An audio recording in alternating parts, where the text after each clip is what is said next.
Welcome back to How to Craft Fair. This is episode number 9 in the Craft Fair Booth Review series, where I take a look and analyze a real craft fair booth submitted by one of my subscribers, and we're going to break it down into 10 segments. During the video, I want you to think about your craft fair booth and look at the tips that I'm offering and think about ways that you can apply this to your booth so that you can level up at your next craft fair. Let's go ahead and get started. Okay, so for today's episode, we're going to be reviewing Mary's booth, and her business is Three Sisters Angels. And Mary's based out of Massachusetts. So again, first time covering a new state, so that's always exciting. Massachusetts off the board now.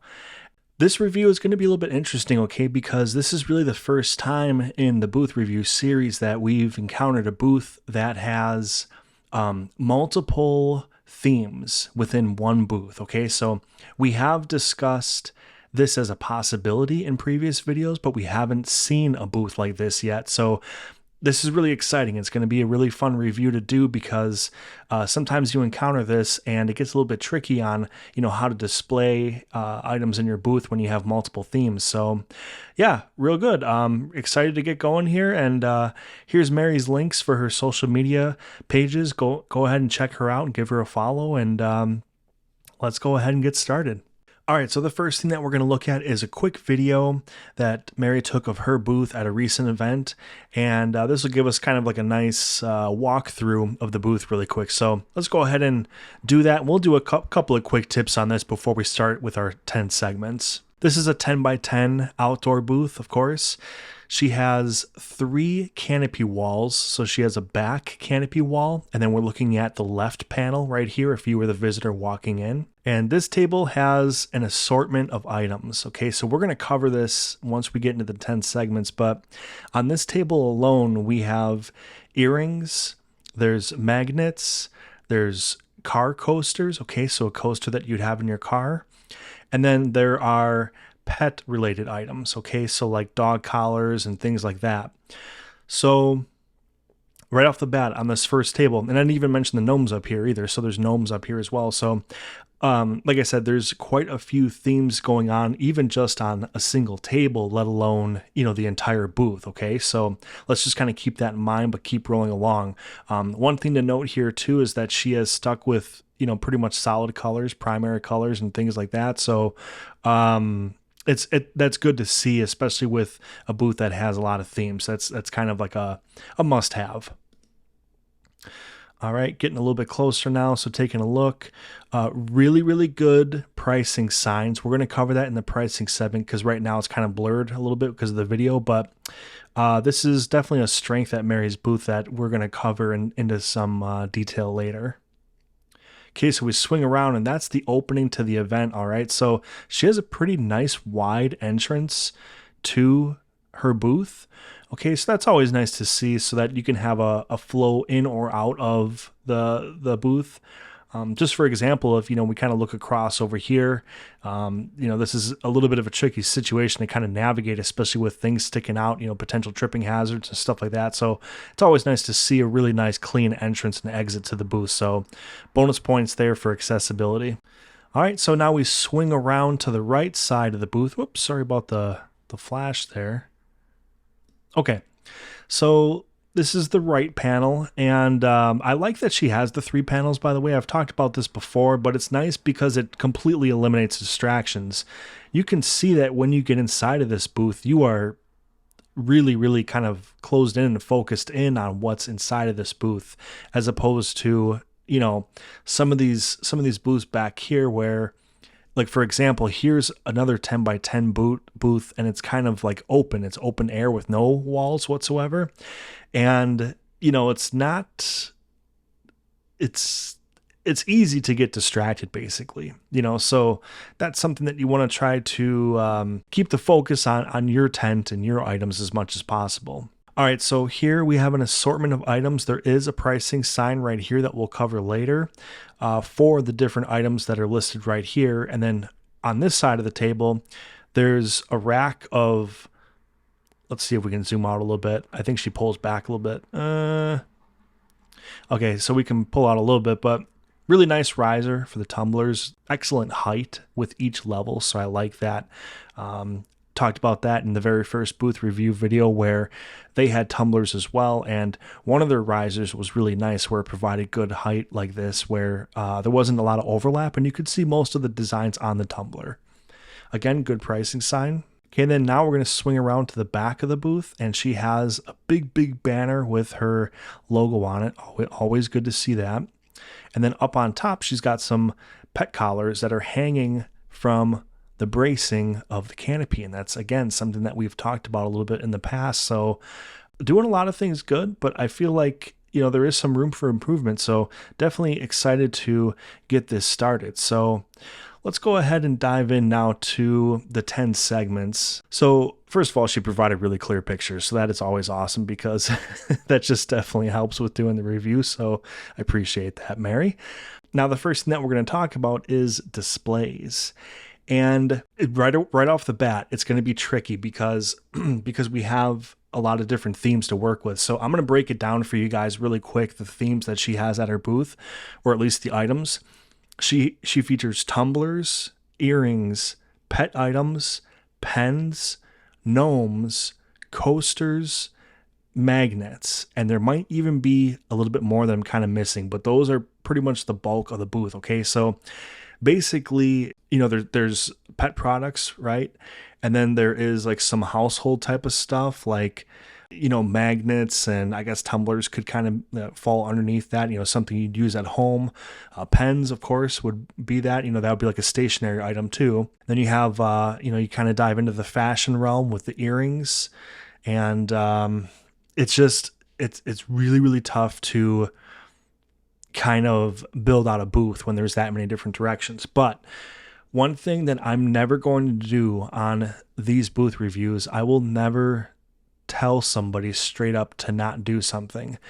People do craft fairs for the love of it. It's all of these booths are basically passion projects. You know what I mean? And it's a labor of love. And I would never tell somebody, hey, you can't have that many different themes at your booth. Does it get harder to like build out a booth and figure out how to display it? Yes, it absolutely does. I'm not going to lie, but it's not impossible. Okay. So that is my goal with this particular booth review, is to show people that if somebody is really dead set on kind of branching out and having a lot of themes, let's try to figure out the best possible way to do that. Okay. So that is the goal of this review today. So, all right, enough of my rambling. Back to displays now. Her big display here is a large wooden board, and there are various kind of like segmented displays on it where, okay, let's zoom in a little bit so we can see a little bit closer for you guys. All right, so here there's kind of like a couple of metal plates, and that's where she has her magnets, all right? And then over here, she's got the pegboard, which holds her earrings. And then over here, I think these are just keychains, you guys. So I think these are just keychains, and then she's got it kind of like on a key rack, which is good thinking. I like that. That's a creative solution there. And then kind of dual purpose. It's a key rack with a shelf, and then now she's able to get a couple of gnomes up there, which is kind of nice. Down here is some of her coasters are down here. Now these are the anti-slip grippy kind of car coasters, and then there's some more over here. These items right here, I'm not quite sure what these are. It looks like a pen with something on it. Maybe it's a pen on a lanyard. Like you guys have seen that before, where there, people have like a pen on the end of a lanyard. That might be it. Anyways, and then there's more. Looks like more keychains right here. And then there's a big display on this side with more earrings. And then here there are some more what looks to be keychains. Okay. So what I would say on this side of the booth, and we'll check out the other side in a second, but what I would say, at least for this side of the booth, is that first of all, I'm glad the displays are solid colors. Okay. Because that helps, especially when you have a wide variety of items. You definitely got to have those solid colors behind it. However, The contrast, I believe, could be a little bit better. So I'll kind of touch on that, in the contrast portion of the video, but that's something that we'll talk about, later. But basically, you just want your display to be the exact opposite color of the items in front of it. Okay. So you just want those items to pop as much as possible against the background, whatever they're being displayed on. But I would say my biggest thing here, Mary, would be to group your items a little bit better, okay? Because you kind of have them like in a cross pattern. So like you got keychains here and then keychains here, but then you have coasters in this corner and then coasters down here. So I would like flip flop one of these two. Probably what I would probably do is bring the coasters down so that you can pretty much build out the same effect on the top of this display. So you can kind of keep that flat top going, and then that'll provide you with a nice like ledge to continue what you've done up here, which I really like. I really like that you have a couple of items sitting up here that increases that vertical, feeling at the booth, and gives people like that different eye level to look at. So that's my big thing on this piece right here. I like the left side. The left side is good. But then I would bring these down here and then put the key chains up here so that you can continue putting things up in this area right here. Over on this side, I think it's pretty much okay. You've got a really nice sign here showing the products, what they cost and all that stuff. Take a look at the colors. I feel like the colors need to be switched where these keychains are loose, right? It's just the item. Whereas the earrings, they have that backing board. I think they call it like a card. Those cards are white, but they're against a white display. So I think if you had a black pegboard, if you painted the pegboard black, then the earrings would do a lot better against that. And then over here, this display is black. It's probably okay, but maybe this display would be better off white. I don't know. It's hard to say. I think maybe it would be okay black, because see, there's like some white on this item, some white on this item, some white here. So let me kind of scratch that. I think this is better off black, but I'd probably go ahead and switch this to black too, just so you can get those earrings to pop a little bit more. Then we come over here, kind of the same situation, right? This pegboard, I'd probably go black with it. But yeah, I think that pretty much would cover this table. I am going to touch on your general use of space at your booth a little bit later. Okay, so we are going to talk about that. So I'm going to kind of like continue just your usage of space later on in the video, and we'll kind of bring this table back up. Okay. All right, let's go over to your other table here. Here's another angle of the one that we just looked at. Okay, so all right, so then let's check out the other side of the booth. We'll look at it from a little bit of a distance first. This picture is slightly blurry, so I'll zoom in on the other one, okay? But really quick, like we said during the video, she has a few of the dog collars that are hung up from the canopy bracing, which fantastic. Good usage of your space. Nice way to display, super easy way to display too. And it helps just to kind of create a fullness in the booth. So that's really nice. I like seeing that. In this corner, really quick, this looks like her, kind of like her checkout and in wrapping up area. You can see her bags, when customers purchase things, her bags are ready to go. And then on this table, let's switch over to the other image now so we can kind of get a little bit clearer. All right, so this table here, kind of the same thing. We got a lot of different themes going on, but it's actually presented in a clean manner. So this is really what you want to be doing, you know what I mean? So if you have a lot of themes going on, the best that you can really do is just to you got to make your setup like really clean.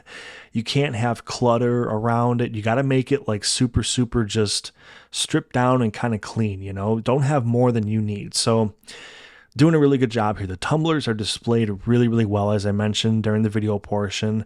Good stacking and good job also putting the shorter, like the glass cans, putting those shorter ones on the lower levels and then using those upper levels for your taller items, your tumblers. Okay, so that's a very subtle thing, but it could be something that would slip people's mind. So basically you're trying to expose as much of those designs as possible, and by having the taller ones towards the back, that's a very easy way to do that. So good job there.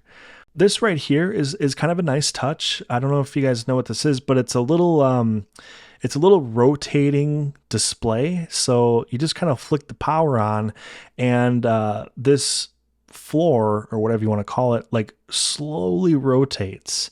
And with tumblers, a lot of times they're kind of speckled, where they have that like metallic kind of shiny paint that looks nice, especially outside in the sun. So this is really a nice touch here. If somebody's interested in one, you could say, hey, put it on here, and you can kind of see it go around, and it looks really nice in the sun. And for those people, you know how it goes at craft fairs. Sometimes you get those people that are like kind of teetering on a sale, and you just need that one little like cool perk to kind of push them over the edge and get that sale. That could be it, So that's a really nice touch. I really like this, and it doesn't take up a whole lot of space on the table too. So very cool. And then over here, I'm going to zoom in a little bit, okay, because we got some smaller items. And okay, over here we have gnomes in the back. And again, Mary has done a really good job, you guys, of staggering her heights. That's really important with displays. The shortest stuff is in the front of the table. Then you kind of have like your medium height stuff. And then as we start to work our way back, we're just getting higher and higher. And this is pointed outwards. If you guys notice, look at how she has her items displayed as far as the angle.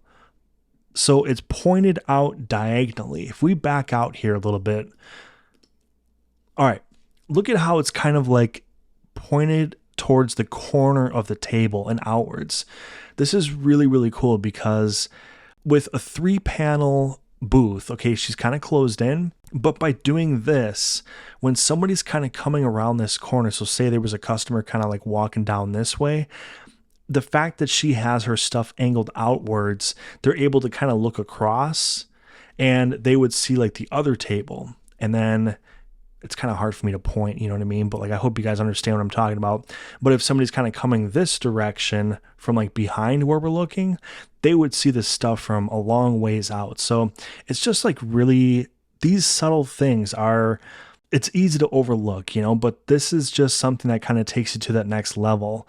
It's good thinking, it's good planning. So very, very nice job with just the angle of the display and thinking about that flow of traffic and pointing your items out towards that flow of traffic as much as possible.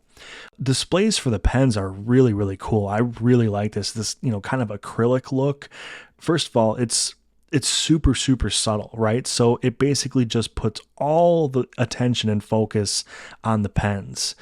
They got a little groove where the tip of the pen can fall into, and then you just rest it on the back there. So it's a nice design. It keeps the pens in place, and it, again, keeps the spotlight on the items and not the display. You never want your displays to overshadow the items. So really, really wonderful. The gnomes are just standing up by themselves. They don't really need a display, but you probably could do just a small riser, like one step up, so maybe a little bit taller than, like, I would kind of say like in between these two heights. So if you had like one step riser that was maybe about like this high off the table, that'd be kind of cool, like for the gnomes, I guess, just to give them like a little height from behind those pens, to get them shown behind the pens. But really, really good job. The displays that you have here, they're very, very nice. They're very clean. There's no distractions. And the way that you've positioned them is very smart. I think your opportunity on this table, there's not a whole lot of opportunity. Maybe something for these like keychains to hang from. Instead of laying down flat on the table. That's always kind of like one thing I talk about is laying things down flat on the table. It forces people to basically be right on top of the table in order to see those items, So I guess that would be like the only thing. If you had just a little thing, it'd probably be like super easy to make, or buy for very reasonable price, but something where you could just kind of slip these onto a rod or something and then just have them hanging, very, very low, so that, again, now you're not blocking the pens, but just to get those stood up a little bit. Okay, I think that pretty much covers displays. Really, really good job with what you've done, Mary. I like it. It's super, super clean. And again, we're talking about a booth that has a lot of different themes. So, how do you juggle that? How do you display all that? And I think, you've done a pretty good job of it. Okay, now we're going to talk about pricing. And pricing is probably one of the strongest points of this entire booth. Incredibly well laid out. I love your signs. So let's start zooming in on a couple here. And we got a view of both of them here. All right, so on this sign, pens, $8 or 2 for $14. Okay, so individual and bundle prices are covered. Gnomes, 18 or 2 for $32. Tumblers, 25 or 2 for $45. Over here, Libby glass can, 25 or 2 for $45, and glitter tumblers, 30 or 2 for $55. Okay, so it's super, super obvious what everything, costs. The keychains aren't covered. Okay, so the keychains, nothing on there, and I don't think there's tags on these, so that's the only thing I see on this table that's not covered by your pricing.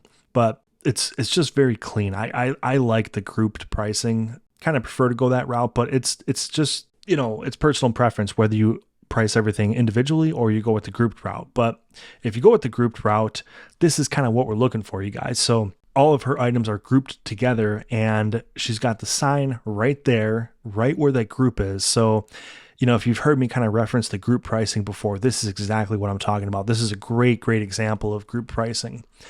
All right, so now let's back out. Let's take a look at that other table just to make sure we're touching on everything here. And okay, so on this side, I don't know if you guys noticed, but on the other table, she had her price signs like in a picture frame, and these are just kind of out, so just like wonder what the reason is for that. I mean, it doesn't make it wrong or anything like that, but just, just to kind of keep it uniform. But anyways, okay, she's got a sign here for the dog collars. So there's different sizes and there's different prices for the different sizes. Let me zoom in a little bit. I'm sorry about that. Okay, so small are $10 or 2 for $18, medium 13 or 2 for $24, and large 15 or 2 for $28. Okay, so they're based on the size. So she's got that like stipulation laid out really well, the different prices for the different sizes.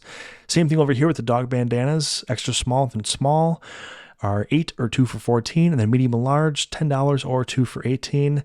And then over here, she has another sign, earrings, $10 or 2 for $16. Okay, so she has a lot of the stuff on this table covered with the pricing, but some of the stuff is not covered. Okay, so like the coasters, for example, right?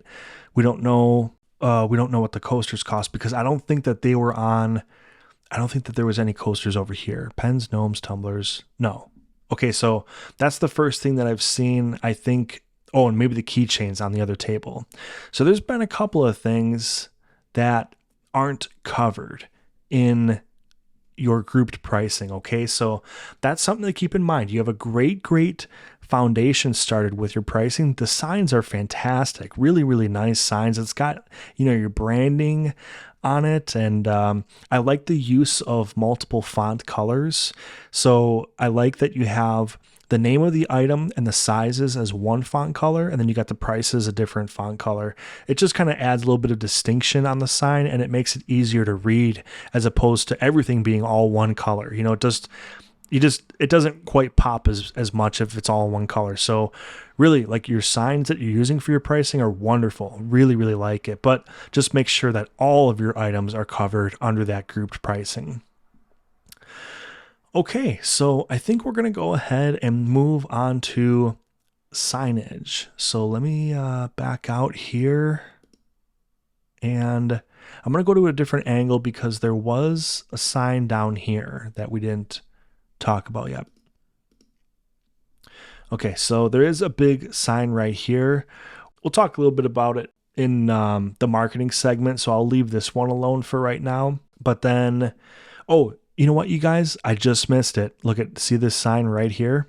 That covers her magnets, keychains, and car coasters. Okay, so maybe I would just get it kind of like, try to get that pulled in front somehow. I know that, space is limited, so like you don't have enough to put on the side here because it would just fall off, but think of trying to get this a little bit more out in the open, because I missed it behind the sign. So like if somebody was approaching the booth like from this side, they might not see it. But anyways, with signage, let's see. We covered the pricing signs. This is going to be covered in her marketing. And I don't think that there's a whole lot of other really necessary signage. I guess the one that I would like to see is payment options. That's always a nice one to see.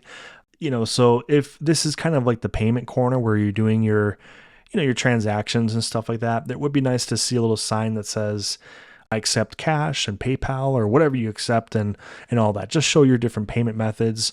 Some people, they'll put like a little like tidbit about their business as well, like kind of near the back of the booth. For example, like your business name is pretty intriguing, Three Sisters Angels. Like it just sparks a little bit of wonder about your business, like are you three sisters that are involved in this, or like what's the story, So maybe there's like a cool little sign you could have like saying just a little sentence or two about maybe your business or your inspiration or something that, again, like I said, inspires you to make your art. So as far as like other signage goes, I don't know. I think you're doing okay. I mean, there's not a whole lot like other stuff to cover because a lot of signage basically consists of, pricing signage and marketing signage, and you've got that going on. So with that being said, let's go ahead and move right into marketing.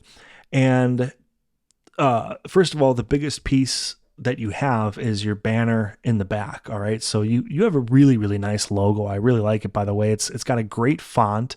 So the script portion of your logo is really clean, really easy to read, nice looking font. And then the graphic is really nice too, because of course it goes, hand in hand with angels. You can see the halo and all that. So I like that a lot. It's very clean. It's just, I think it's going to be timeless for you too. I don't think it's going to look, if you do this for like 10 years, I don't think it's going to look goofy in a couple years or outdated or whatever. So that's like an important thing to kind of consider too, is like when you're kind of coming up with your branding, try not to think about it like in the immediate term. Something might look pretty sweet, for right now, but it's like, okay, is that going to hold up, 5 or 10 years from now? So this absolutely would. This totally would. So really like this. I would probably like to see a little bit more on it. So maybe push this up just a touch, or, make this a little bit smaller. And then on the bottom, maybe have your best contact info, so like if you have an email, like if you have a go-to email, and I understand you guys that email is kind of like old school, but honestly, like when you're trying to fight algorithms and trying to get your posts shared and seen by your followers, and it can be frustrating sometimes. So an email is always a nice safe bet. And if you have a .com website, that is especially what you'd want to go with. People that have a .com website, it takes a lot of investment to have that. I mean, not just monetarily, but I mean, the upkeep involved with websites is, it's a lot, it's a lot to take on. So if you have a .com website, I would certainly put that on the banner. Otherwise, other things that you could put on the banner is some of the things that you do sell. Now, this is an instance where it's very, very tricky with a booth like this, where there are a lot of themes. We talked about the different things being sold, and there's upwards of 10 different types of items at the booth, so to put that on a banner, very, very difficult, so I would probably go with the best way to get a hold of you. But then as we start to look around, we covered both of the tables, did not see business cards, okay? And we can't really get a good look at her packing and transaction area. So don't know if Mary has business cards or not, but there's a lot of real estate on the tables. So I would go ahead and, put a little business card holder, maybe right here. This is kind of a nice spot right in front of the tumblers. Just to get that branding out there a little bit more, and, put all your social links on there, or a QR code. That's kind of big on business cards these days, is making it easy for people to find you just by scanning it on their phone. And, that way you might be able to pump up your social pages a little bit more. So just something to kind of consider with the marketing. And let's take a look at the other side of the booth, kind of flip it around here. And actually the other picture had a really, really good sign. So now we're going to cover this right here. Let's zoom in a little bit. Okay.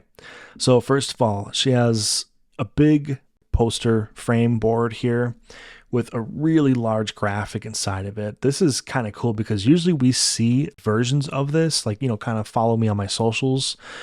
Usually we see this type of thing, but like small, kind of like in one of these like 8x10 frames. So it's really cool to see it nice and big and blown up. I really like that. We have the logo at the top. Fantastic. We have a QR code that probably takes the person to different whatever option they want, and then her handle in case if they want to type it in for whatever reason. And then here we go. She does have the .com website, Three Sisters Angels. So like I said, Mary, that I would definitely get on your big banner. Just put threesistersangels.com. People will be able to get to it.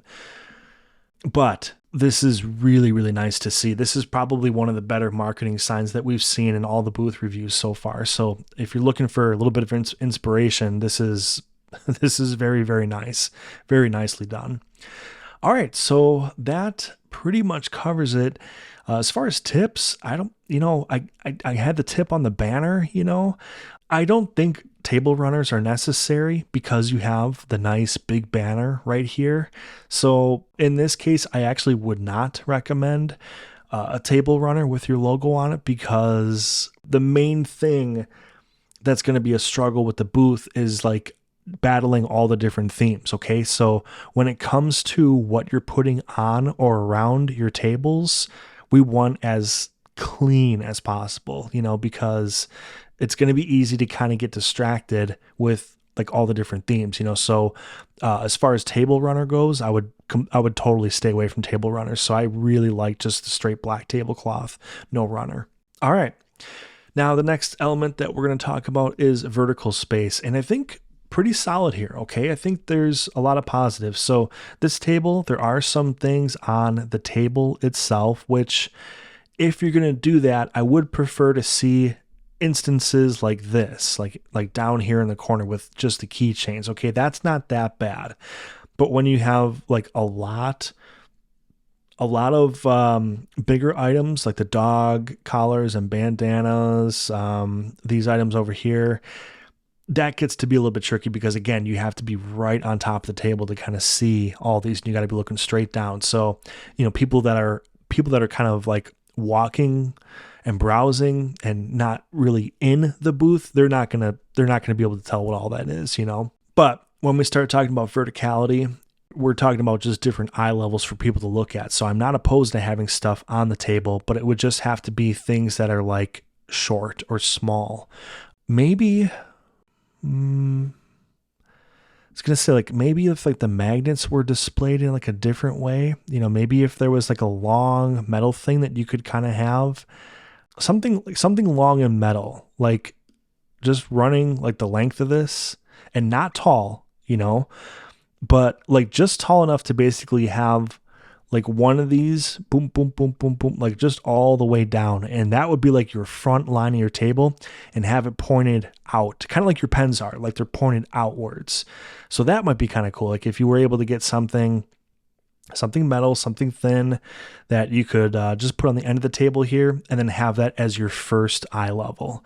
Then as we start to go up, we get onto this board. This board, I think you're doing a pretty good job. We did touch on a couple of things here, switching these two so that you've got an extra shelf here. And then as we go up, then you'd have more room up here. Okay, and then this display right here is doing a good job of creating some vertical space. You do have like a little bit of real estate right here that's kind of just available, for lack of a better term. So what could go here, on this flat part that's facing outwards? This feels like an opportunity of some sort. What that is exactly, I don't know, maybe even if you just took your earring sign and you kind of put it up here, that might be kind of nice because it would buy you a little bit of room down here now. So it, kind of creates an opportunity on this end of the table. So it's just something to think about. It just feels like there could be a little something going on here that's just underutilized. All right, now on the back of the booth, you have bags over here. So I would just assume that these are more shopping bags that you got ready for transactions. And then we did touch on this right here. Fantastic use of the vertical space. I don't know how many of these dog collars that you have, but I would just go to town with it. Absolutely go to town with it. First, get that whole back area covered. So I don't think we have a better angle than we kind of do. Let's go on this image. So I would get that whole back row, boom, just collars the whole way. And if you have like a ton of them, like I see one right here. Let's see. Okay, see in the video, she had some over here. So that's just a really, really kind of cool like wraparound opportunity. You know, as you build, you know, some more inventory or whatever. Very nice. I really like that usage of space because it's just additional real estate that, again, a lot of times is underutilized. All right, so for this table right here, the vertical space, we did cover this a little bit previously. So we have multiple layers already, and that's what you want to see. So there are a couple of tabletop items. Then you have the pens that are propped up and outwards. The gnomes, that's where I think we should get, you know, just one little riser about that size, and then get the gnomes up just a touch so that they're out over the pens. And then your display for the tumblers and the cans, wonderful, absolutely wonderful. Yeah, I mean, as far as verticality, I think you're doing a pretty good job with the tables that you have out there and things like that. Okay, if we look at this table, if there was like a standing rack right here, you know, maybe some of this stuff could go on there and then free up the table for, you know, whatever. Maybe a wire rack standing on this side of the booth, or say like the back corner or something. Maybe that would be a good way to start getting these dog bandanas up and facing outwards instead of just set down on the table. So the thing is that, again, we're going to talk about this in general usage of space, so it's coming up, but we're going to talk about like how you're using your real estate and square footage at your booth, because I think that's going to be a big opportunity for you. All right, so I think we're going to go ahead and move on to colors, contrast, and texture. It's my favorite part of the booth reviews. It's just nice to kind of look at a couple different elements here visually, but for the colors, I think you're making good decisions. Especially, you know, sticking with the black tablecloths. It's very smart with your items and the number of themes that you have.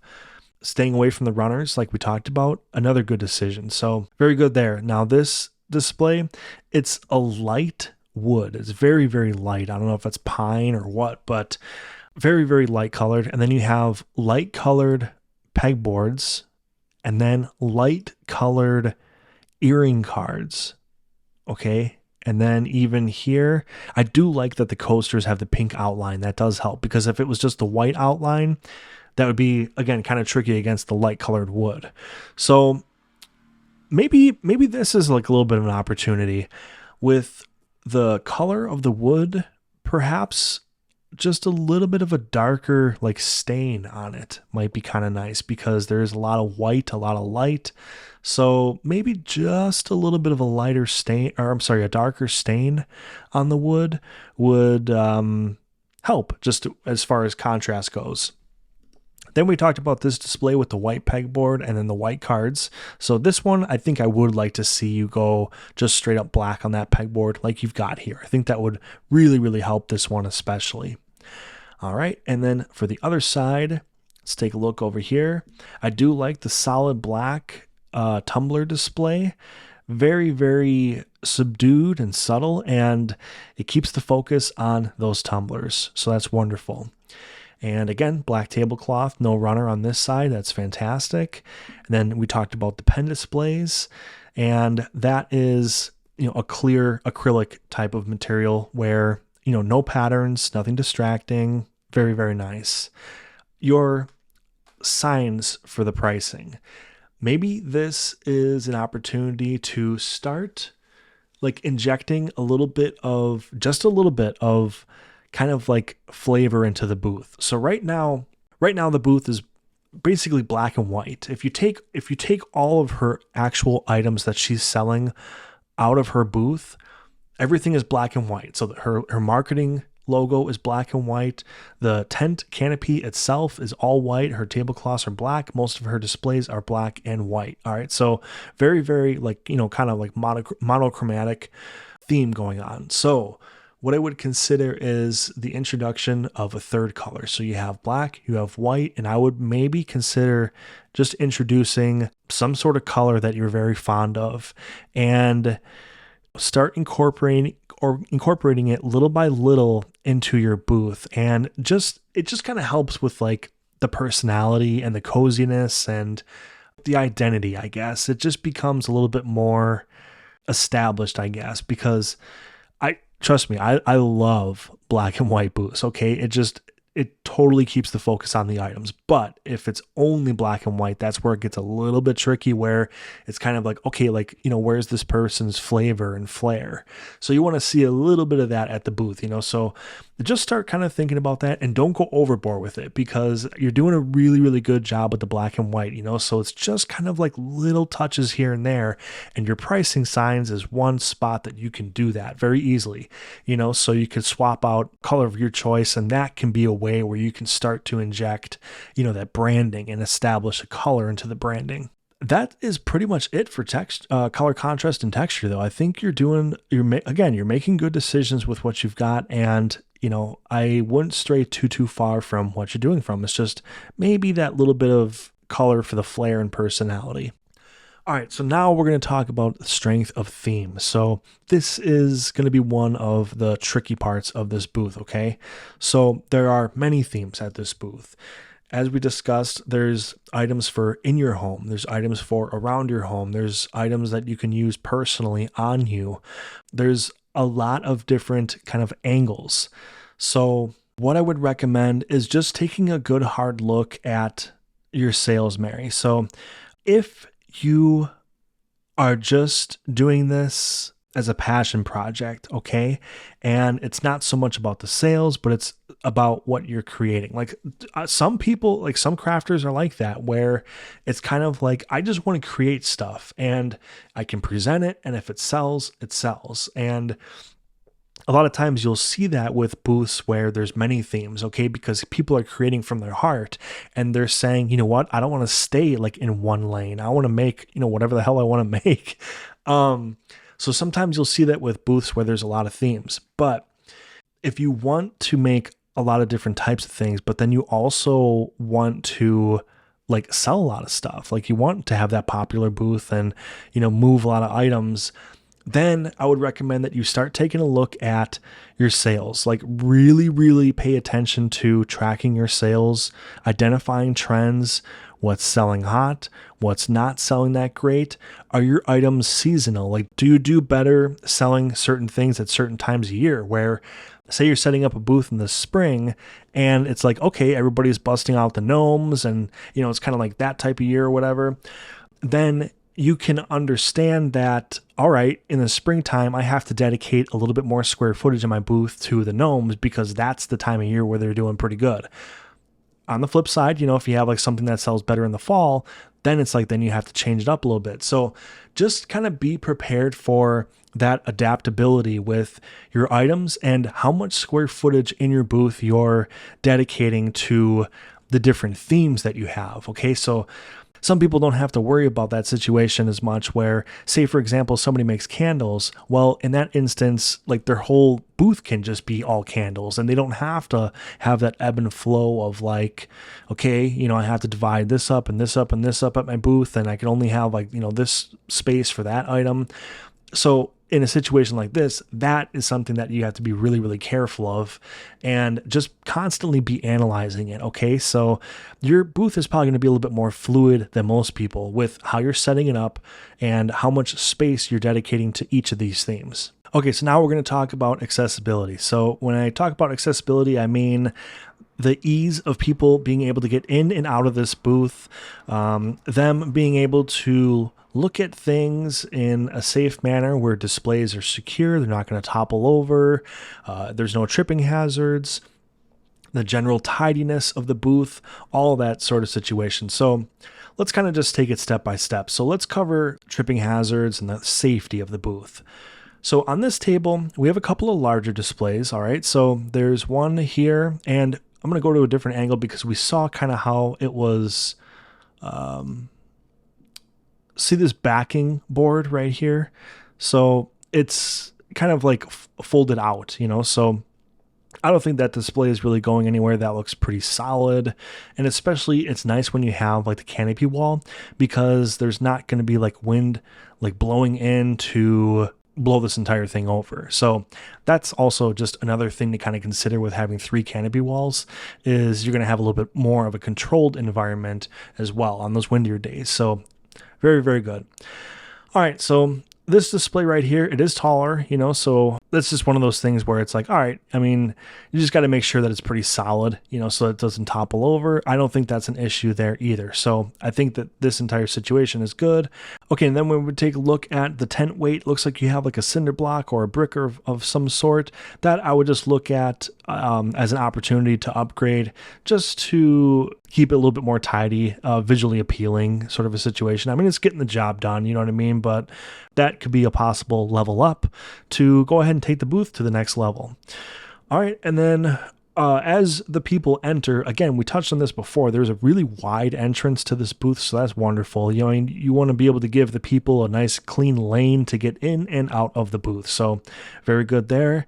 No tripping hazards around the table, but on the back side of the booth, that is where we're going to have a good opportunity. Okay, so let's take a look at this angle right here. So this angle kind of gets cut off on the corner here, but we have a couple of totes and then like a bag, and then I think it's like your water bottle for the day, because it's just by itself. So I'd assume that's, your water bottle for the day. So a little bit of a tidy issue right here, just some housekeeping, okay?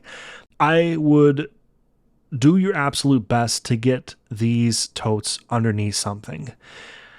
What I would probably recommend is to incorporate like a card table size payment area at the back of your booth, okay? Because with the stretch tablecloths, they can be a little bit difficult if you have to get something in and out from underneath them. So if this is something that you need access to, so like just for example, if that's like your bonus inventory, your extra inventory for the day, or like pricing stickers or like whatever, honestly, whatever it is, if you have to get in and out of it, then you gotta hide it where it's still accessible to you in an easy way. So again, what I would recommend is at the back of your booth, you have a lot of real estate back here. And again, here's the other side, right? So the other side even has a couple of totes and then a couple of things on the tote, okay? So again, I'd probably have like a small table. Doesn't even have to be like a card table because sometimes those are big. Just maybe like 2 feet by 2 feet. And put a black tablecloth over it because you've got the black tablecloth thing established. So that would just kind of keep it nice and uniform, nice and clean, very nice. And that can be kind of like your hiding / storage area at your booth. Also, it would be nice to have the tabletop, the bonus tabletop to work with when you're doing your transactions. Maybe people can grab a couple of items and set them down and say, okay, I'm ready to bag it up and do the checkout. So it's kind of nice just to have that little bit of free space on a tabletop to work with. Okay, and then as far as other things for accessibility, I think you're doing pretty good. People are able to see most of your items from a distance, and that's very important. See that for this table, for example, we're looking at it kind of in a diagonal where it's basically like we're entering the booth from like around this table, and see how things are faced out. Again, we touched on that earlier. I love that. I mean, that's just very, very intelligent way to display the booths, is put them on an angle facing outwards where the flow of traffic is going to be. So that actually helps with accessibility because, again, people are able to see things from a greater distance and they don't have to be right up against the table to be viewing your items. So very, very good there. Like I said, a lot of good marks on accessibility. Really, it's just a matter of probably creating a pay table back here, something small. It could even be something that's like a bar top height. Sometimes you see them that are taller. And then that way, for sure, you'll be able to get 2 booths underneath it. I'm sorry, 2 totes underneath it. Okay. Let's talk about general use of space. So I think this is going to be one of the bigger opportunities at the booth. Now, when we have a lot of themes, this element of the booth becomes crucial, very, very important. You want to have as much display area, as much display square footage as possible without the booth feeling cluttered and without it feeling like scattered and there's no identity. One thing that you're doing really well is you're displaying things very cleanly, okay? So that is kind of like your first step. Is you're probably going to want to like incorporate either a bigger table, and I can't tell if this is a 6 foot or an 8 foot. I feel like it's a 6 foot, but if you went with 2 8 foots on each side, okay, so look at this table right here. I'm pretty sure this is a 6 foot table. So if you had like 2 more feet going, suddenly this is going to become a lot more breathable, and you're going to be able to like group the items together in a better way. So when we take a look at how the items are divided, you have earrings over here, but then you have earrings over here. And then, you got the keychains here and keychains here. And then coasters here, coasters here. So we want to basically start to group those together better, okay? Because you just want to make it as easy as possible on the shoppers. So if you have different designs, which you do, so I mean, look at these coasters. There's different designs up here that don't exist down here. So like if you're looking at the coasters and you're like, yeah, okay, like I want to find one that I like, and maybe you just look here and you don't see one that you like and you kind of just give up. So it can be something as simple as that. Sometimes the shoppers like don't have patience, you know what I mean? And sometimes their attention spans are not the greatest. So you just want to make it as easy as possible for them to hold their attention, show them what you got as far as designs, and give them your best shot, basically. So by having these divided up, I think you're potentially hurting yourself a little bit. So that is something I would consider. And with a couple extra feet of table space, I think that you'd be able to kind of get that grouping done a little bit better. I wouldn't say that your items are like smushed together by any means. I think your spacing is pretty solid, but with the extra foot or two of table space, I think that's going to really help to have those groups more defined, and more on their own. So I think that's really mostly what it boils down to at the booth. So a lot of the stuff that's on the tabletops is great. I think you just need a little bit more room, a little bit more tabletop area to work with. And then the back part of the booth, again, incorporating that pay area, I think would really, really create a sense of wholeness at the booth. You have like your browsing areas, and then to have that dedicated checkout area. We actually just talked about this in the last booth review video. Booths that should incorporate a built-in checkout area, and then booths where, there just isn't the real estate and the space to realistically do it. This is a really good example of a booth that I think has the space for it and would benefit greatly by incorporating it. So again, just another thing to kind of consider. Okay, but for general use of space, let's kind of do a quick recap. The top of the booth, you're doing a good job there of hanging some items. You do have right now a little bit of a checkout area, but if we had a checkout kind of tabletop, that would be very, very good. And it would also give you an opportunity to tuck the totes away and keep them out of sight. A black tablecloth would be nice here because it would kind of further tie in the experience and the theme of just, kind of like that, again, that monochrome. And I don't say it in a bad way, but it's just clean and it's strong. It would help to just kind of further hammer that home. On this side of the booth, again, I would consider some sort of like rack or something. Maybe there's an opportunity in one of the corners. So if you have a corner over here that's the payment area, then maybe this corner can have like a rack where you can have the dog bandanas and things that can be hung up on that rack so that you're buying more real estate on your table. Yeah, that is pretty much it for general use of space, though. I'd say you're most of the way there, and now it's pretty much just doing these little things to kind of take it really to that next level. All right, now let's talk about the eye test. So the eye test is like the 2 or 3 seconds that a shopper is walking by, and what are you doing at your booth to make them stop and walk into your booth. So first of all, again, I like that you are offering a closed-in experience with the 3 panels. It's set up and on its way to being a nice, cozy, closed-in environment. So incorporating a color into your marketing, I think, is going to go a long way into kind of getting that cozy factor at the booth. Right now, I would consider it very, very clean. It's very, very clean, and I don't want to use the word sterile, okay? But we need to inject a little bit of color, a little bit of like branding into like your pricing signs, maybe your banner, just a little something, like a little something. I notice here that you have pink bags, so maybe that's kind of like your start to it. So whatever you decide to do, just kind of start to like incorporate it. And you don't have to go absolutely nuts with it, but a little bit is going to go a long way. All right. And then with other things with the eye test, again, it does not hurt to say it again. The angling of the displays is huge for the eye test. Absolutely huge.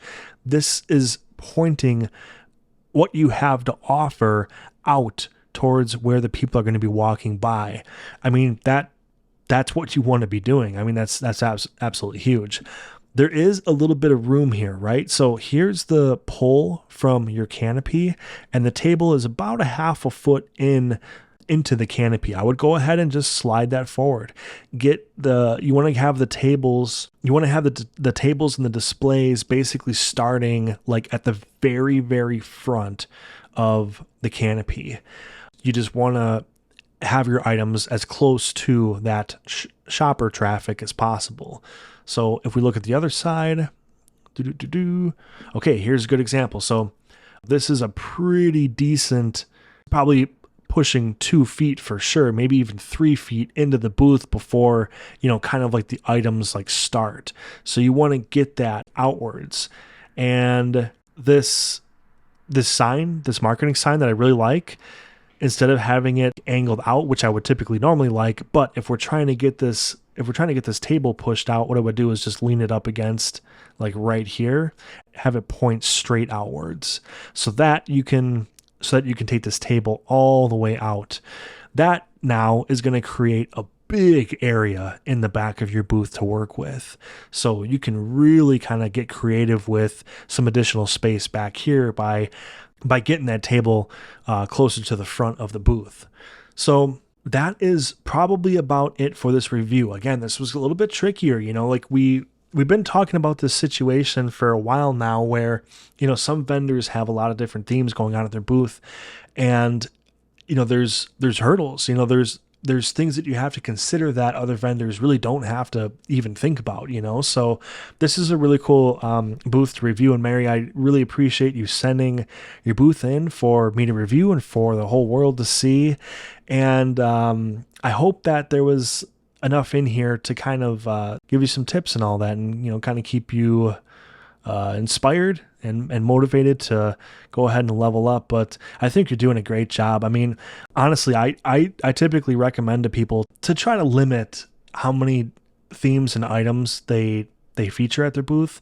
Again, I never want to tell somebody, no, don't make that or whatever. I mean, that's, again, people are doing this from their heart. They care about it. There's a reason why they're making this stuff. And that means something. So, but again, in this particular situation where there are a lot of themes, this is about as good as you can do it. I mean, it's hard. It's very, very hard to have a booth with, this many types of items and themes and stuff like that. So if you are a vendor who kind of has a similar situation where you make a lot of different types of things at your booth, there's a lot of good to take note in this booth and how clean she has everything set up, especially with like those pricing signs and things like that. I mean, those are things that you have to be nailing if you're going with this method. So Mary, I think you're doing a really good job. And again, I appreciate you, sending this in.